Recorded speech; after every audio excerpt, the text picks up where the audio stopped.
parte que habíamos trabajado en la clase anterior sobre el cristianismo, leer los textos, porque el otro día no les leí nada, que es Lucas 9 y Lucas 10. Y dice así, las exigencias del maestro, que es Lucas 9, número 57. Cuando iban de camino, alguien le dijo, te seguiré a donde quiera que vayas. Jesús le respondió, los zorros tienen madrigueras y las aves del cielo tienen sus nidos, pero el Hijo del Hombre no tiene dónde descansar la cabeza. Esa es la incerteza propia del espíritu. Esa es la incerteza propia del espíritu. Ustedes lo van a leer, si ustedes leen a su vez Lucas 3. Es decir, el espíritu, el viento te lleva, no sabes de dónde venís ni a dónde vas. En consecuencia, la fe tiene en sí misma el rasgo de una incerteza mayúscula,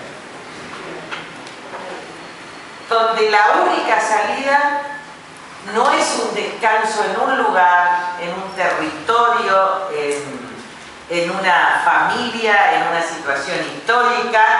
El único descanso es en la confianza, en la amenaza, en la confianza en esa fe. El tema de la fe, porque vieron que es fuerte esto, ¿no? Porque uno a algún punto quiere hacer bien. Vieron que cuando uno nada, aún los mejores, cuando uno nada en el río, en un lugar, en el mar, uno nunca se quiere alejar del lugar donde hace pie. Por eso puede nadar a lo largo y no tiene problemas en nadar kilómetros. El problema es cuando uno nada hacia adentro, en realidad es el temor a no hacer pie. Hay un momento en que uno tiene temor, en algún momento puede ir y volver. El tema es que él dice, no hay pie. Algo que Kierkegaard, en Temor y Temblor, va a decir, es como una bailarina, en esa pirueta que hace, no sé cómo se llama, ya debe haber una bailarina, que nunca puede bajar. Está en el aire dando vueltas y nunca puede hacer pie. Con lo cual, todo lo que... Esto es muy interesante. Si ustedes se dan cuenta de esto, se van a dar cuenta qué lejana está la vida de muchísimos cristianos, de muchísimos millones de católicos, del nudo de las enseñanzas del cristianismo. Por eso aparece como opuesto el budismo. Por eso el budismo aparece como una filosofía de vida y el cristianismo no aparece por una filosofía de vida. Y en realidad el cristianismo, en la prédica y en el ejemplo de Cristo, es una filosofía de vida.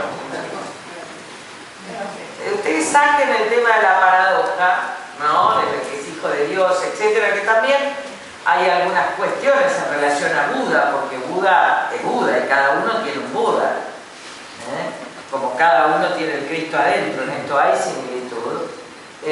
Acá lo interesante es decir que en el budismo hay más práctica. Nadie dice yo soy budista, porque dice yo practico budismo. Y acá todo el mundo dice yo soy católico, lo que no dice yo practico cristianismo. Pero el cristianismo supone una práctica y una filosofía de vida. Después dice, a otro le dijo, sígueme. Este le contestó, deja que me vaya y pueda primero enterrar a mi padre. Pero Jesús le dijo, deja que los muertos entierren a sus muertos. pero tú tienes que salir a anunciar el reino de Dios. O sea que el chuchi, como yo lo llamo, ¿no? Para disimular. Claro, que si no la gente se está loca. Vamos al chuchi, le digo yo cuando vamos al chuchi que vamos al Santísimo. Y nadie sabe quién es el chuchi, ¿entendés? El chuchi es el novio. Y otro dijo, te seguiré, Señor, pero permítame que me despida de los míos. Jesús entonces le contestó, todo el que pone la mano en el arado y mira para atrás no sirve para el reino de Dios. Esto es de un nivel de exigencia enorme. Enorme. Porque es un seguimiento que supone, si ustedes leen los textos, el desapego, la renuncia y el abandono de las cosas más cercanas. Por eso pone el ejemplo del padre muerto. Dice, ahí no hay caridad de ustedes, ¿no? Bueno, pero esta es la exigencia. Por eso el título se llama Exigencias de un maestro. Digo, esto es el centro del Evangelio. Ahora, dice, vayan a anunciar la buena noticia. Se vayan, pero sepan que los envío como corderos en medio de lobos. Es decir, sepan que ese anuncio, le está diciendo a los primeros cristianos, va a ser enormemente difícil. No lleven bolsa, no lleven dinero, ni saco, ni sandalias. Y no traten de hospedarse donde algún conocido. En la casa que entren digan como saludo, paz para esta casa. Es un amén, ¿no? Si ahí vive un hombre de paz, recibirá esa paz que ustedes le traen. Pero si no la merece, la bendición volverá a ustedes. Quédense en esa casa comiendo y bebiendo lo que les den, porque el obrero merece su salario. No vayan de casa en casa. En toda ciudad que entren y los acojan, coman lo que les sirvan. Sanen sus enfermos y digan a ese pueblo, el reino de Dios ha llegado a ustedes. Pero en cualquier ciudad donde entren y no los acojan, salgan a las plazas y digan, hasta el polvo de la ciudad que se nos ha pegado en los pies, lo sacudiremos y se lo dejaremos. Con todo, sépanlo bien, el reino de Dios está muy próximo. Yo les declaro que en el día del juicio, la ciudad de Sodoma será tratada con menos rigor que esa ciudad que rechace la paz.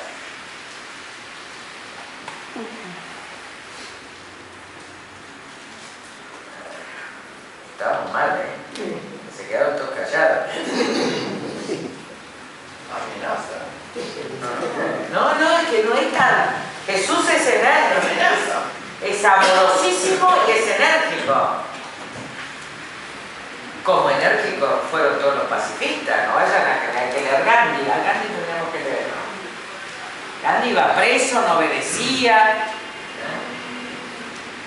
Esto es para después dice, los 72 volvieron muy felices diciendo, Señor, en tu nombre sometimos hasta los demonios. Jesús les dijo, yo veía a Satanás caer del cielo como un rayo. Sepan que les di el poder de pisotear a las serpientes, a los escorpiones y a todas las fuerzas del enemigo, y nada podrá dañarles a ustedes.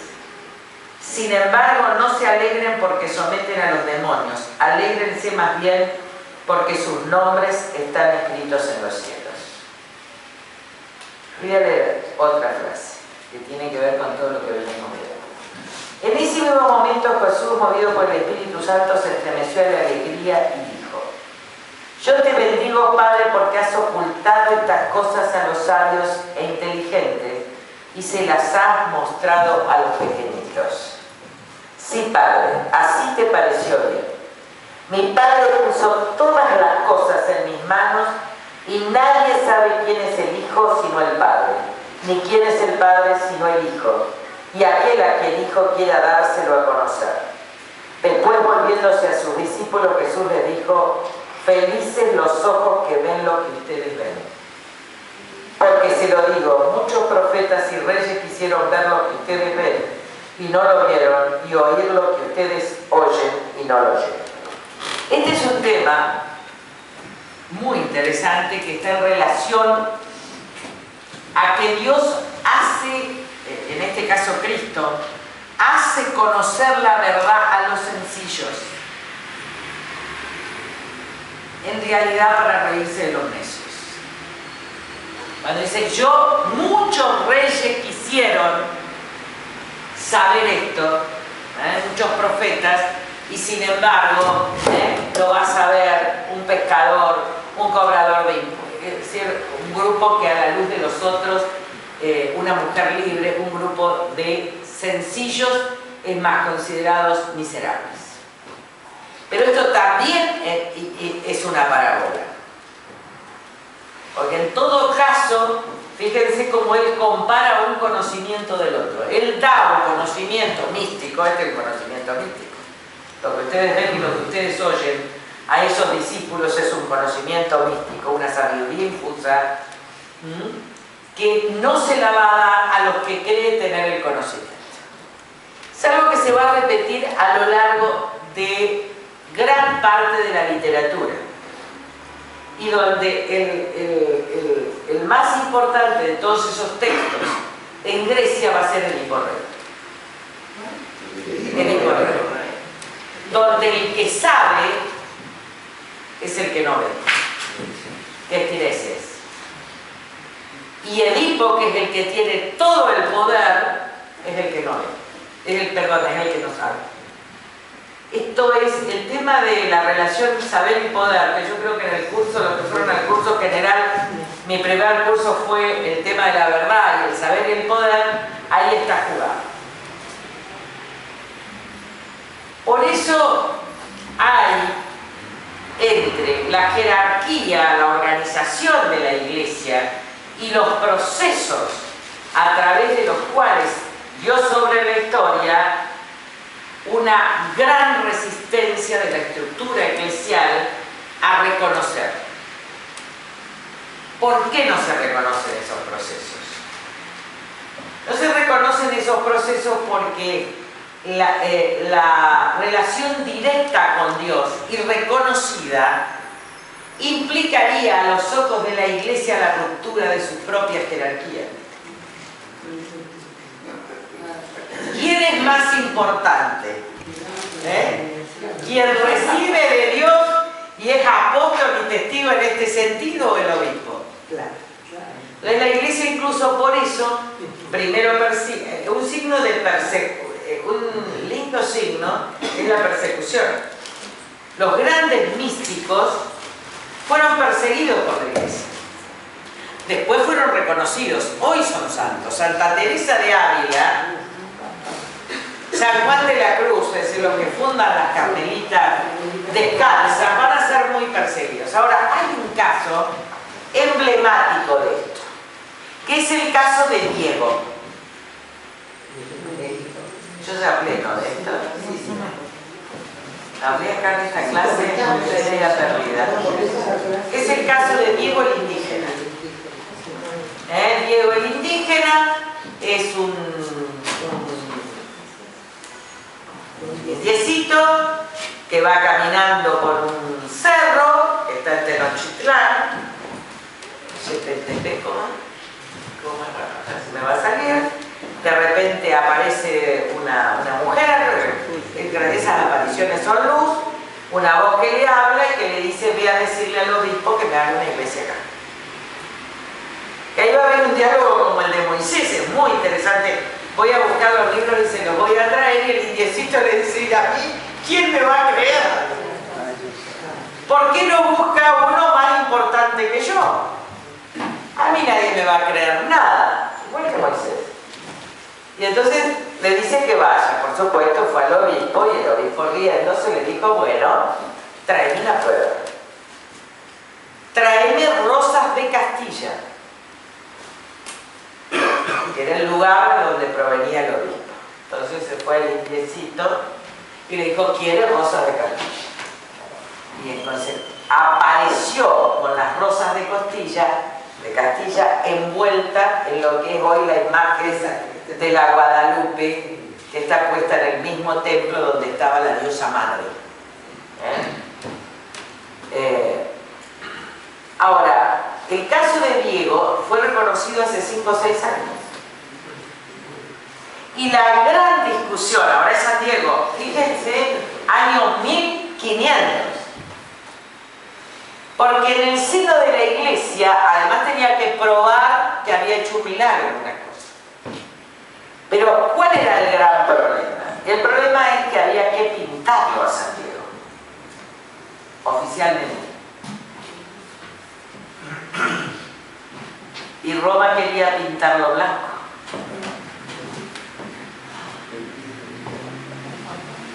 Y la gran discusión entre México y Roma fue el color de la piel de Diego, lo cual habla de la distancia absoluta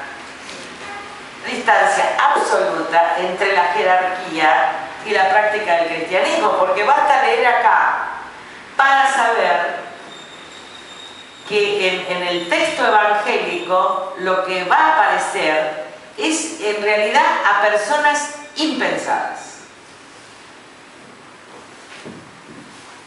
La otra cosa. Y esto quiero que lo entiendan.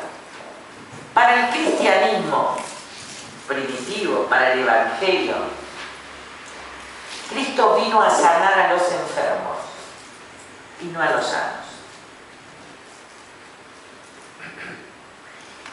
Cristo no vino para premiar a nadie, vino para perdonar a la humanidad y cargar entre sí los pecados. Ese es el texto.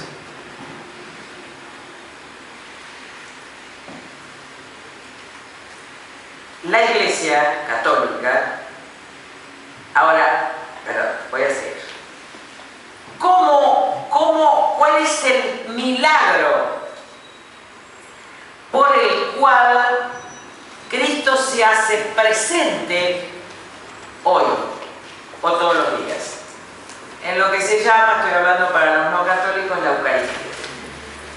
La Eucaristía es el memorial, así como es el Pesaj, o sea que esto se hace en la misa, es el memorial de la última cena, donde Jesús, cuando está reunido con todos los apóstoles después que Getsemaní, después terminó todo, terminó en la cruz, él dice, cuando coman, es una ceremonia que ustedes la pueden hacer en su casa, a mí me van a comulgar, pero es así. Es una ceremonia a ser hecha por todos y en su casa. Independiente de que es bueno siempre tener, pero la verdad es que las iglesias no deberían tener, deberían ser mesas, porque es una comida. Es un acto totalmente cotidiano. Están en la última cena, por eso uno está en la mesa, como al inicio del Shabbat, es lo mismo. O sea, al inicio del Shabbat se juntan todos, está el pan, los panes, ¿cómo se llama el pan del Shabbat? El pan. Y el vino. ¿Está? Entonces, pues dice, cuando coman de este pan y beban este vino, recuerden que ese es mi cuerpo que se entrega y esta es mi sangre que se entrega para el perdón de los pecados. Lo que convierte ese pan y ese vino en algo que puede ser Cristo y que se cree en la transubstanciación es la fe. Esto es lo que está en la mesa. Ni siquiera la fe del que da. No se preocupen si los curas son unos degenerados. Está porque es tu fe la que en definitiva produce lo que algunos creen y otros dicen que es un disparate total, como me mira el psicólogo acá con esta cara, es la transubstanciación. Pero claro, es una experiencia individual que yo te espero en el cielo, querido. Y ahí te voy a decir, no te pasa. Y yo te salvo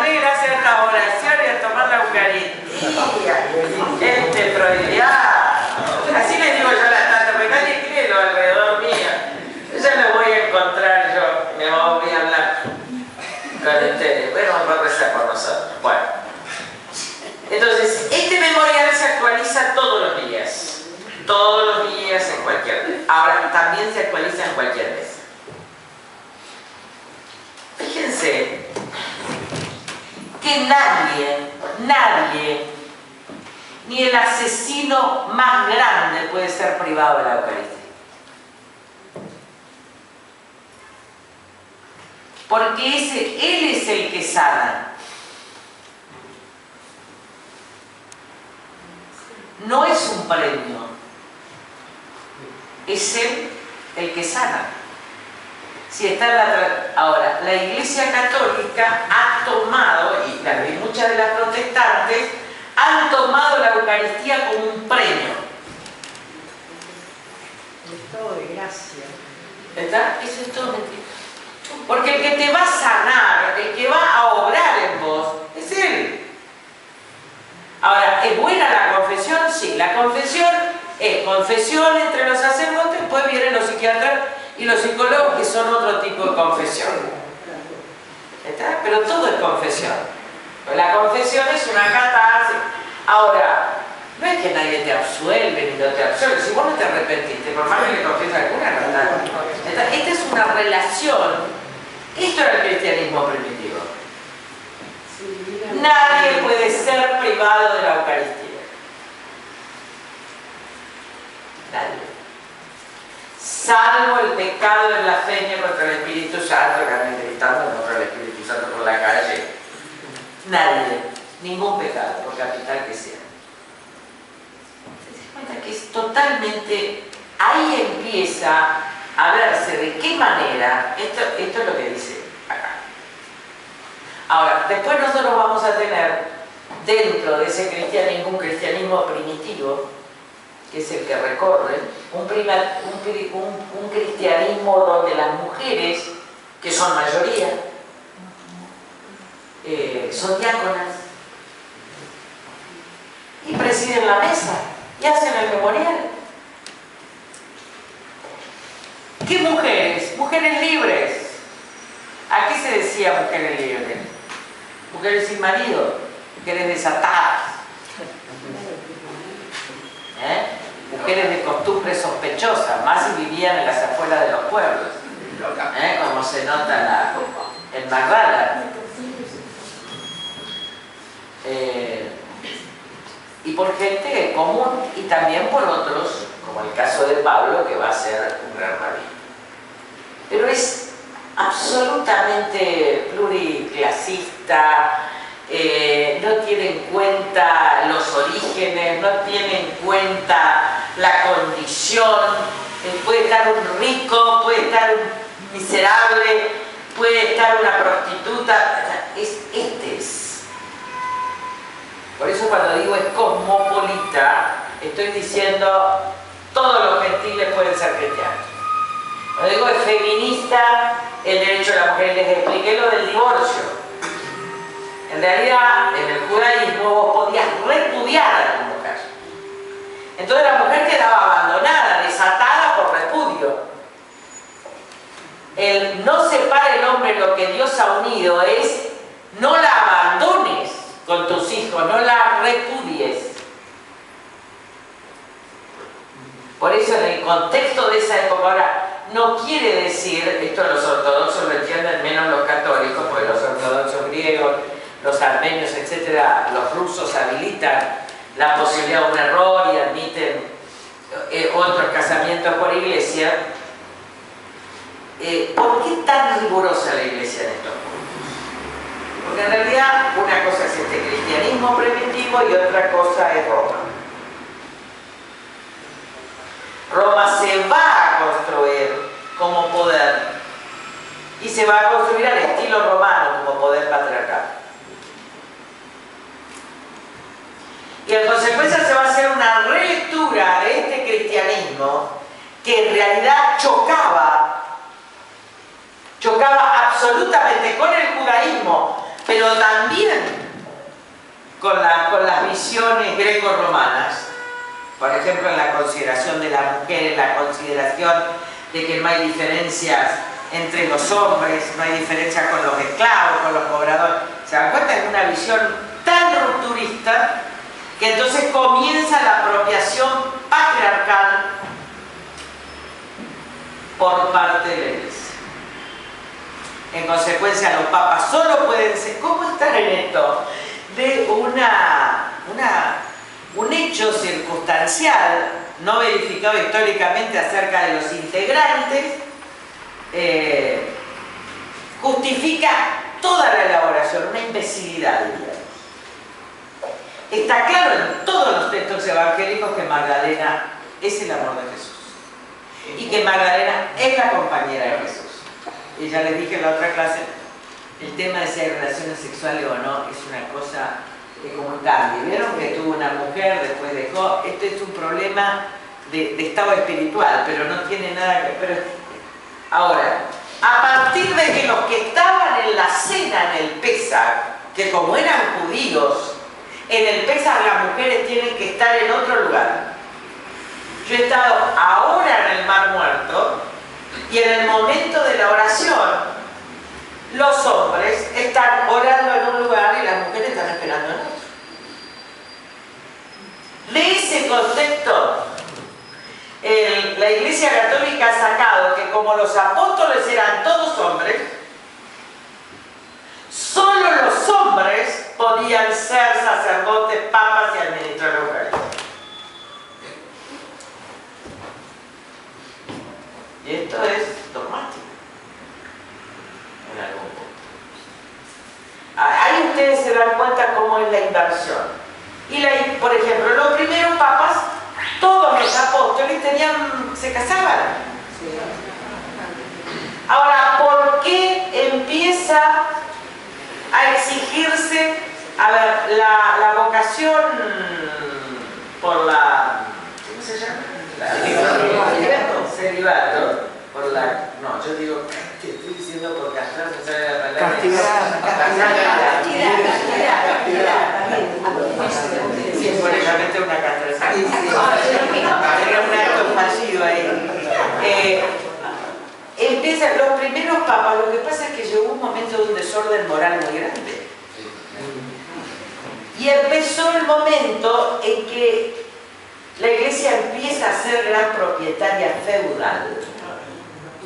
En consecuencia, la exigencia, la castidad, es una opción